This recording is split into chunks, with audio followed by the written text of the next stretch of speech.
back to my channel, and today I have some important information to give you, especially last night while I was reading this book. It's the second time I'm actually trying this book.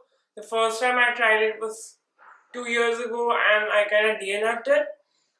So I want to give this book another shot, and last night I realized that the best way to read new books is to really give the author a chance where you have to really give them the best concentration that you can do. So for that, the first step would be to uh, really choose a correct time for yourself, your leisure time, which is when you know that you are not going to be disturbed and it's your me time. And that would be the best time to sit down, open the book, and really sit down and concentrate on reading the book.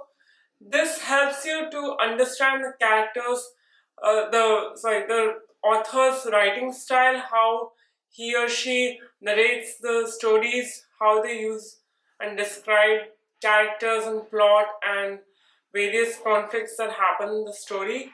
And especially if their English is a little more advanced, I highly suggest that the first step is to read this at your home rather than in a very challenging atmosphere like a cafeteria or your workplace.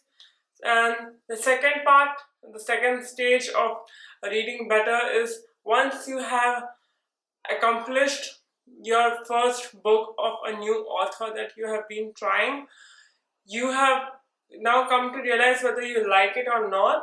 And depends, suppose, say the instance that if you have enjoyed their work and you had put in your entire concentration, now you are used to the new style of writing, and you can now move on and read another book of the same author in a more challenging space like your workplace.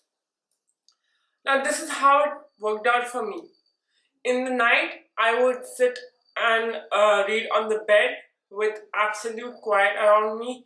Even though I share my room with my sister, she does her work and I do mine.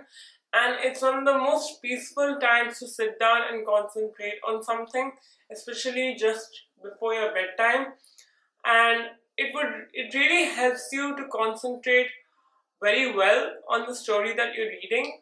And out of my experience, I'd really like to share it with you because I feel like it would really work out for you. Yeah, so basically, there was just one stage in the entire learning process that I have experienced, and I wanted to share it with you. I really want to use the same experience with classic novels because I know that they can be very challenging. There are a lot of undertones and metaphors and euphemisms in classics that can be a little hard to concentrate if you are in a very challenging atmosphere, a crowded place.